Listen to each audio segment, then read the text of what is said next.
Well, hello there, and welcome to Pretty on the Inside, where I either care far too much or far too little about how I look. But my appearance has nothing to do with what I'm talking about today. Or does it? In my cumulative experience as a Black femme and a queer identity, specifically a gender variant one, I have grown to adhere to respectability politics. Subconsciously, even, sometimes.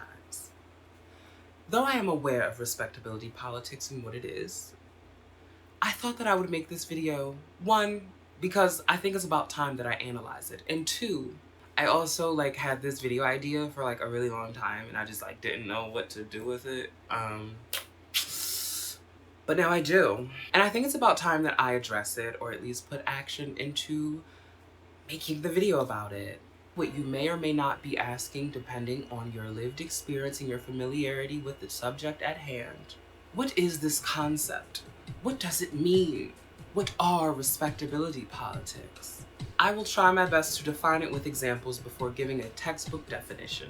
Respectability politics can be the way that we might view bright and colorful hair as fun on white women and obnoxious, ghetto, and ratchet on Black women.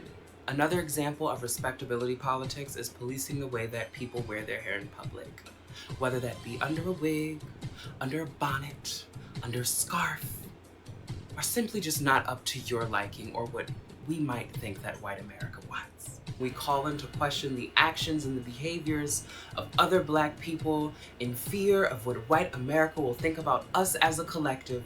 Because yes, Black people are a monolith, just as every marginalized identity is also a monolith. Like, all Asians are really smart, and they're all doctors, and all Mexicans run a taco stand. All white women have called the police.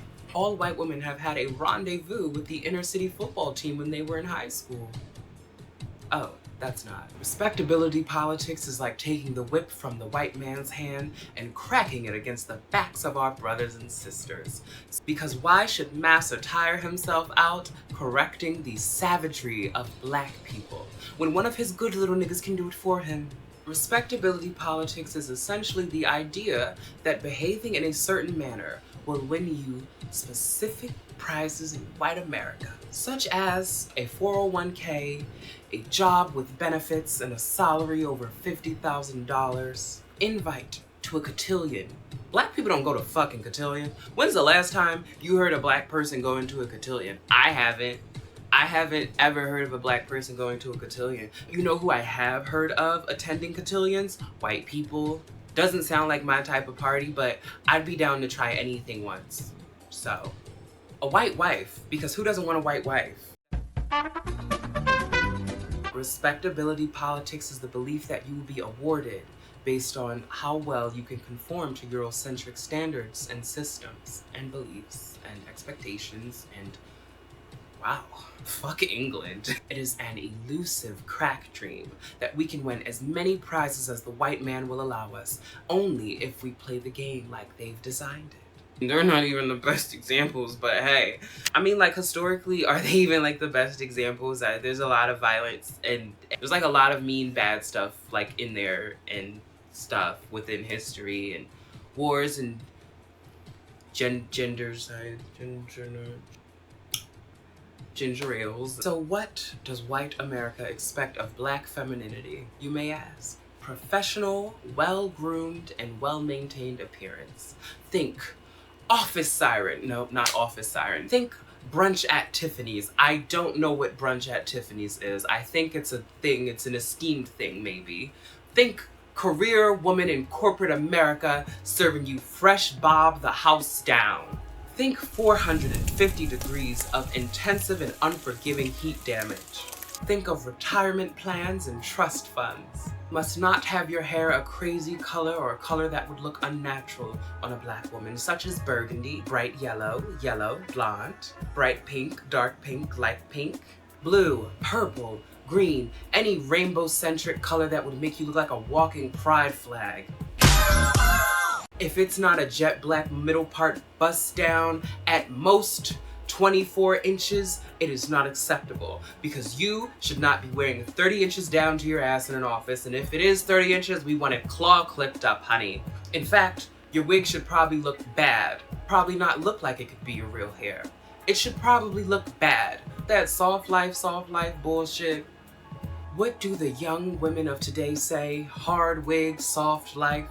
Which I would know nothing about, because I don't dabble in men of the Caucasus variety. Any variety for that fact. I'm a lesbian. I'm actually not, I just thought it would be shocking and funny to say that. You must show minimal emotion. Don't you dare become overly excited and happy. Don't start twerking on top of... Do not start shaking your derriere on top of cars, as the kids would say. On top of cars. On top of cars. Your femininity must be palatable, but it cannot outshine the white woman's. You must be soft and docile. But you also still must be, you know, a little stereotypical, because they expect it of you, right? And if you don't, then they'll probably try to do things to provoke anger out of you. But I wasn't supposed to tell you that. You must be a strong, resilient black woman, but never speak about what made you resilient, what you've had to persevere through, or what you've accomplished to get there. Because no one likes a bitch who brags. No one likes a bitch who is too proud or too boastful. Or accomplished, even. What are our expectations within the black community for each other, and for specifically black femininity? You must be sexy yet modest. You must be appealing enough to the eye for people to want to talk about you, but not enough to where the people would call you a slut. She is such a hoe. You must be picky and choose wisely. Otherwise, we will tell you to pick better men, pick better jobs, pick better cotton. You must be picky, but don't be a prude, because no one likes a girl who does not give it up. You must be hyper feminine in order to be respected or even viewed as a lady. You must reinforce and uphold roles and standards and expectations of your other ladies around you. Because how else are your unmarried uncles and your unmarried brothers going to find good women? How else is Billy Bob Joe down the street with a missing arm going to find a good lady in his late 60s? A lot of the good women got turned out by the crack epidemic. Oh, you can't say that. They're watching. You must rock your natural hair, your natural face, and your natural body. Talk about perfect 10s across the board. Those big bazongas, they just better be yours. Those big womanly mothering hips, they better be yours. That snatched waist better be in your genetic code. If that tiny Eurocentric nose wasn't given to you by our Lord and Savior, then by God, I don't want to see it, nor will I respect it. Any deviation from the norm, from the natural, we will label you insecure. We will label you a lab experiment, a freak of nature, étranger, even. You must be every woman, the therapist, the mother, the freak in the sheets, honey. You must make your man go sookie sookie now, hold his head against your shoulder, and don't even acknowledge the fact that he may or may not be crying against your skin. Those aren't tears. That is simply his way of saying he's excited to see you. He is simply damp because he is so happy to have a good woman in his life. Must overachieve, lest you not bring anything to the table but bad manners, bad breath, bad coochie, bad vibes, bad juju, bad auras, bad credit, and most importantly, bad hygiene. I'm not going to make a video about the hygiene Olympics because I don't feel like it, actually. I don't. And similar to white America, you must be strong enough to hold the fortress down. But God forbid you ever make a complaint. You are allowed to persevere. You are allowed to be proud, but you cannot be independent. You are allowed to struggle. But do not talk about your struggles because that's unattractive. Don't talk about your struggles because that takes up space. Don't talk about your struggles because then everything's about race. Oh wait, that was white America. But what does America expect from trans people? Well, To put it quite simply, America expects trans people to disappear. Make that another country's problem. Don't bring that shit here. I don't really know what America expects from trans people. Probably the worst. But what would America want trans people to be? They're assigned gender at birth. Yes, I know this for certain. I would say that America would want trans people to not be visible. And that might mean passable. That might mean cis-assuming, looking the part, as you might say, fading into the background, silent, but not too silent, in fear that there is some secret agenda to trick men and invade women's spaces. But we never talk about trans men. No, we never talk about trans men because we do not see people assigned female at birth as a threat. But what does the respectable small portion of trans Americans want to see from other trans Americans? They want to see passability and conformity to the binary. They want gender roles because they help us blend in. They want you to have 10 years of transitional experience before you ever speak about trans issues online. They want the transgender community reassigned to transsexual. Or maybe they don't. I don't fucking know. I don't talk to I talk to my peers, I promise. Now, let's shift our focus to infighting. The inside scoop. These social civil wars that take place within the very boundaries of our own communities. Jolly good show. To put it rather simply, it is the harlots versus the wives, the sexy reds versus the Janae Eikos, the dolls versus the bricks, and the trans-binary versus the non-binary. Infighting typically starts and is upheld when two opposing sides cannot come to a consensus that is actually the system's fault and not the fault of either side of this inside group of people. As previously mentioned, the trans-binary versus the trans-non-binary, the dolls versus the bricks, hoodlums versus the distinguished and honorable Black people who fought hard for our rights. Affluent Black families in suburbia versus the poor Black families in the ghetto. The price of being Black in suburbia. This one simple phrase is always used to excuse the fighting. But they make us look bad, which is typically said by the more positive group, with more social influence, more respect from white America. Because twerking on top of cars, don't you think about it.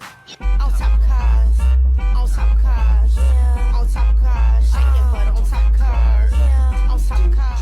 Policing within our own community boundaries can seem well-intending and as if you just want the best for your peers. But it can become very nitpicky, to the point where you cannot run to the store in a bonnet, even if it is the most ghettoest of smoke shops, the most degenerate, filthy place ever, because you need to walk in a pantsuit and a bust-down down to your bosom, all in the name of impressing back alley trade. We only police because we want to help, and yet it can be very inconsiderate of a lack of resources others may have, or a lack of knowledge that others may have, or a lack of connection that others may have, that we have been afforded, whether by chance or by who we know, or what we knew. And by being one of the good ones out of our group, we believe that it is our right, our God-given right, to decide and to dictate who deserves recognition, their voice heard, a platform, and most importantly, respect. We are valued by those in power. Therefore, we begin to value ourselves at higher prices than those we deem cheap, undesirable, or downright disgusting. And when brought into question, we begin to use our Price of being Black in suburbia. And when our viewpoints are brought into question, we begin to use our privileges, our positions, and our proudest achievements as proof that our beliefs are the right way of thinking and that our actions are the right way of acting. We see ourselves as the Pulitzer Prize winner and those we deem less than, the weakest ones of our groups. And we say such discriminatory and weird things such as, "That's why these hoes don't pass. That's why these hoes don't got a man. That's why these hoes can't get a good job. That's why these hoes are breaking their fingers doing hair while I'm filing taxes in the white man's office. That's why these hoes will never make as much money as I do. And that's why bad things happen to these hoes, because they bring it upon themselves because they won't even try. Bad things deserve to happen to people who are not like me. Doesn't that sound a little too familiar? It's almost like we've heard it somewhere before. Oh wait, it's the words of the system. It's the words of our master. And we believe that these bad things deserve to happen to these people that are not like us because we are taught that beautiful, smart, educated, and modest, subservient women are deserving of happy lives, opportunity, and privileges. Because a happy life is a luxury afforded only to those who conform, or who are born with the silver spoon in their mouths. But we don't talk about that, because what are the chances that a black person is being born with the silver spoon in their mouth? Exactly. You want what white America has? You better work twice as hard for it.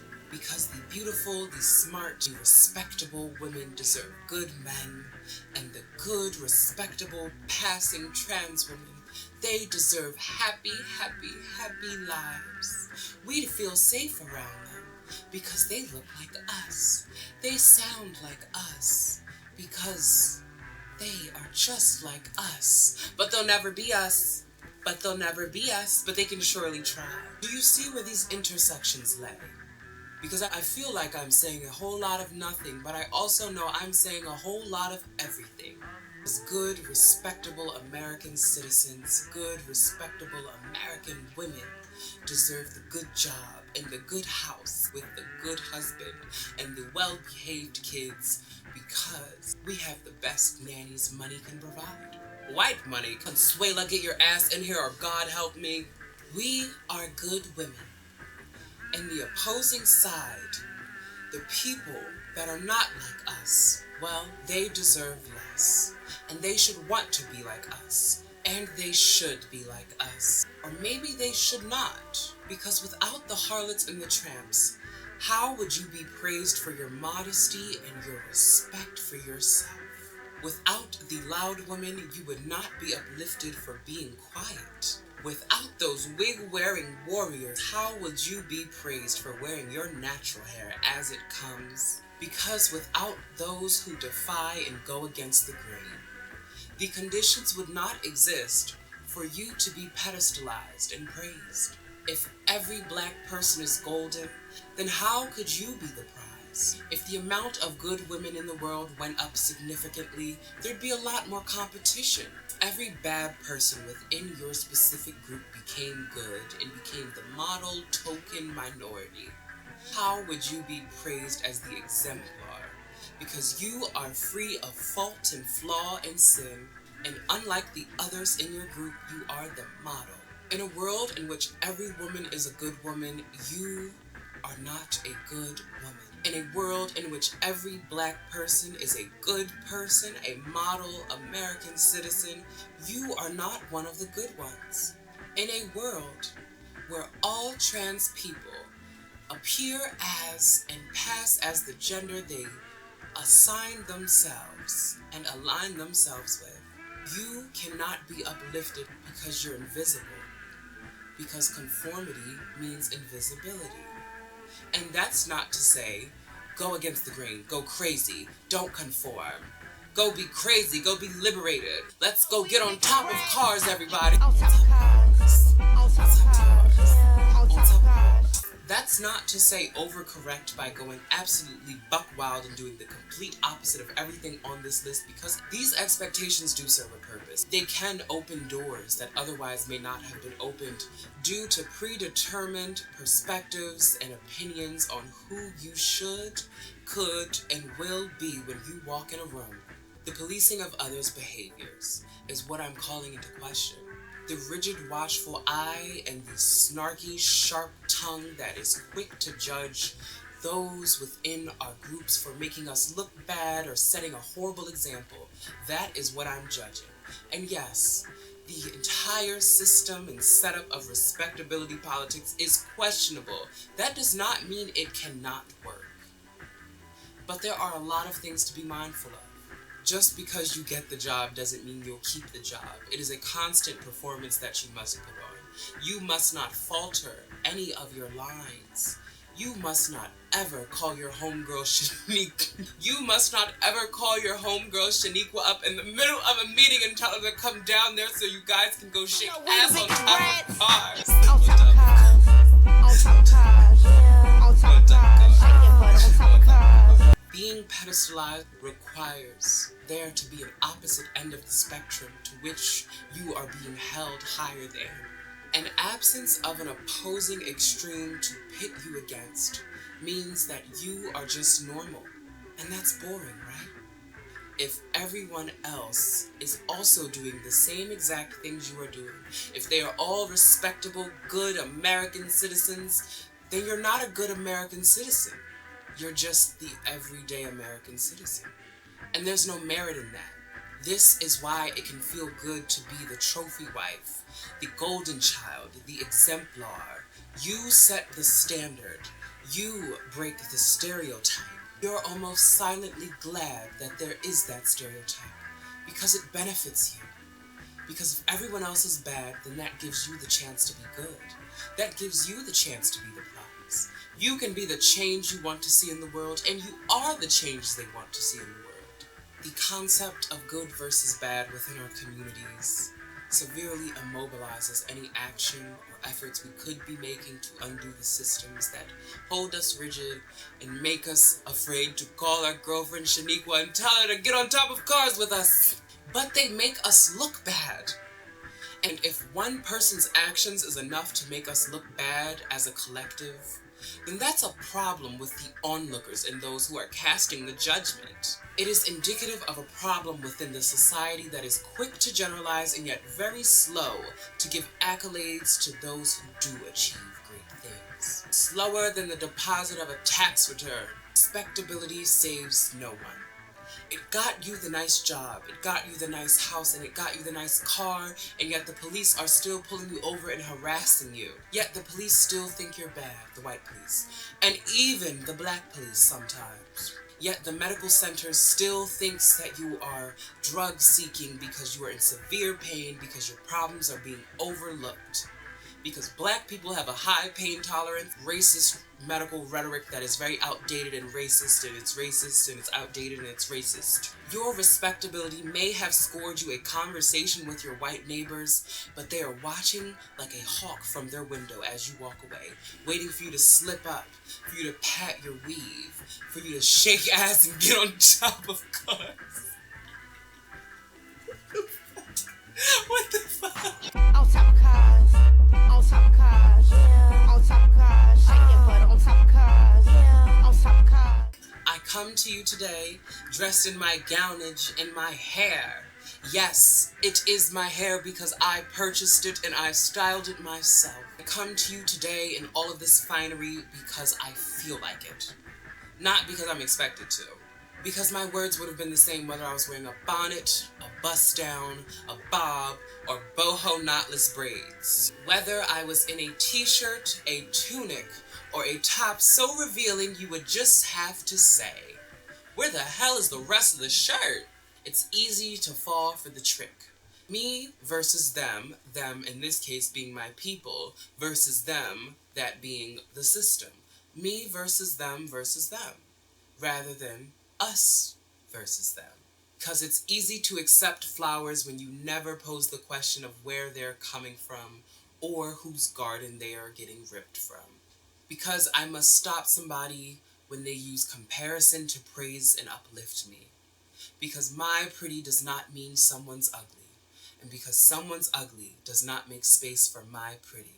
I would like to remind America that its systems cannot fuck with me simply because